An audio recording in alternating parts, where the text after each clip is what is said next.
Hello, I am the cartoonist M. Rashid. Uh, this cartoon, similar to the last one, is caricaturing a particular principle inside of systemic racism. This one it represents um, after Black Americans have been locked out of the markets. You're not a competitive equal in the ownership protect in the wealth building ownership market. Uh, so there's a void there that you're supposed to be. Like Black Americans are supposed to be in that space, uh, doing trade, doing business with their own people and building their wealth, in their own space. But they're not because they've been locked out of that market. So white people come in there and try to fill that void with a soulless pseudo-black product. This concept is important. It's been going on long enough where you no longer recognize it for what it is. And if I point it out to you in certain high profile examples, you'll get mad because you've grown up with these products. So instead of you having your own, somebody else has it, pretending it's you. Now, some of them is because you're in active battle, and that's like the Asians and their Black American hair care product industry. That's amazingly offensive to me. And if it was up to me, you would do a radical change and not spend a single dime on any of it ever again and let that entire industry tank. And then you step in and pick up and then do business with your own hair care products. That's what I want for you. I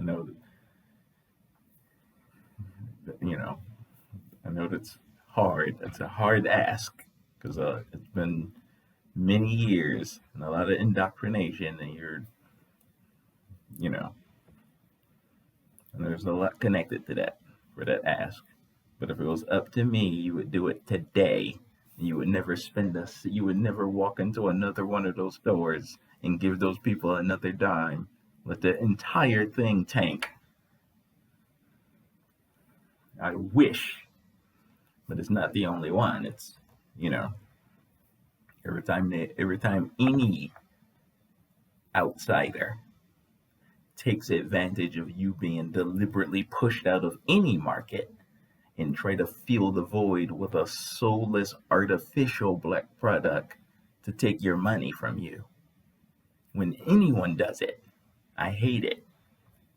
And I wish that you would boycott all of them. Like right now, the ADOS activists are in active mode of any movie that features Black American figures being played by foreign blacks. We're not watching it. Straight boycott. I'm 1,000% with them. And one by one, we're watching these things tank and not do well at the box office and be artificially supported by critical acclaim from, the usual suspects. I don't care about that. You ain't getting my money, though.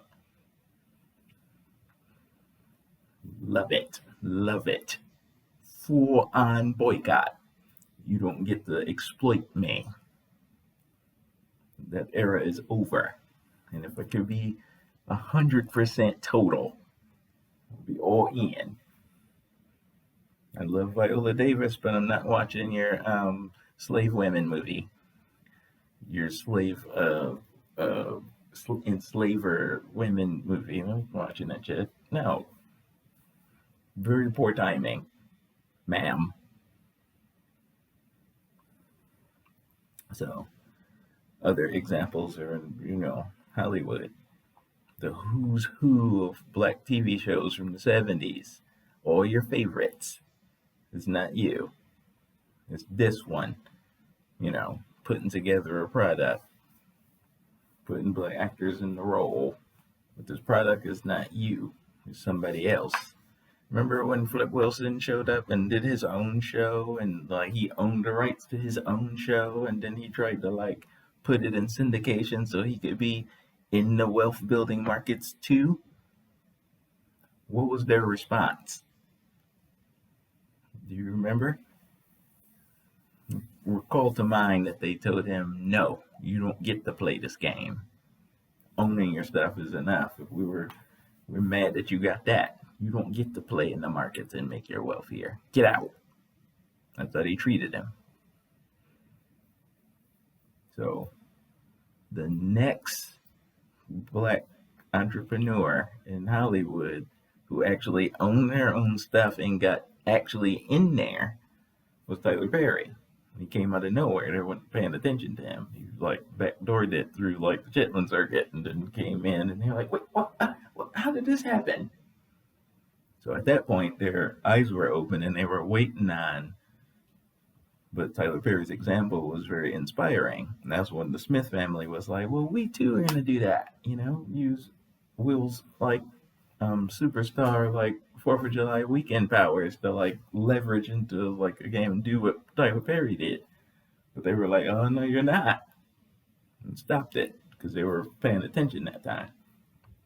So locking you out of the wealth building side of every single industry is part of your exploitation plunder, keeping you subjugated, you just in the consumer phase while everybody else builds their wealth on you. Your money isn't coming back, and you're not, because they're not letting you. So individual successes is not a thing. There was individual successes during the height of slavery, during the height of Jim Crow. So obviously that didn't mean anything. They'll let individuals through to do whatever, and then pretend that individual success means all of you are doing great. No, it's not how that works. Group success is what politics is about. So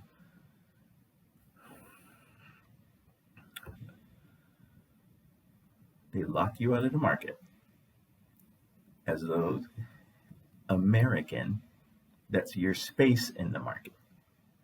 That your right, per the 1866 Civil Rights Act, you have the right to be in the markets as a wealth building ownership class, full on competitive with your great rival and former slave master. You need to be in there.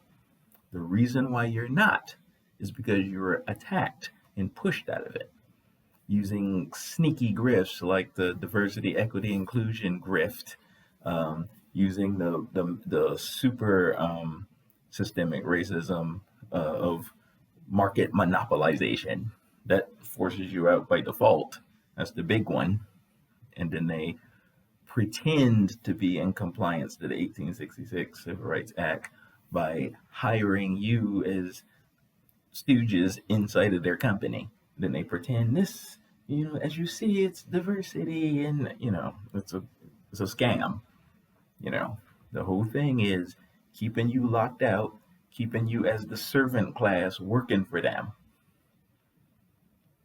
And the void in the market where you're supposed to be as a successful business person with like on the same level they are, in that void, they put white people in those roles who come in. Let me give you another example. The company called the Black News Channel was a white businessman and his black front, guy. I forgot his name. It doesn't matter. But they, when the big media companies formed that illegal antitrust violating merger and then forced out all of those black media companies, now there was a void in black media. So that guy formed the Black News Channel to fill that void. A white dude with a soulless artificial black product. That's an example of that, how that works. Another examples on a lesser level, but the same, is when all the black newspapers vanished. Now there's no very little. Now the only black syndicated newspaper cartoonists are the few that were working in picked up by white-owned syndicates and then white-owned papers. Again, that's a diversity, equity, inclusion scam.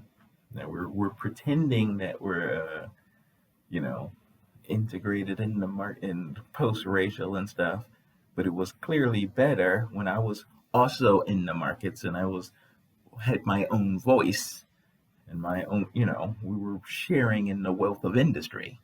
Now we're not. Now I have to you break off a piece of your giant wealth hoard and sprinkle it on the handful of black cartoonists that get to play in that field. That's not diversity. It's the literal opposite. You're playing games. So,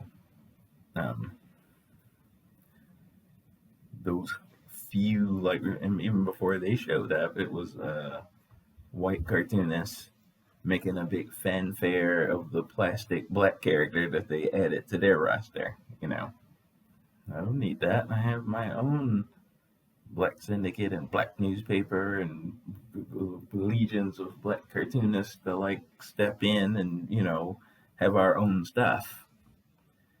Getting rid of black companies is not diversity. It is not progress. It is a direct violation of the law. I don't get to share in the wealth. I have to be in a bread line and wait for a paycheck from the billionaire white people. That's not progress. That's an attack. That's the ultimate systemic racism attack against me. All right. Thank you for listening. Peace.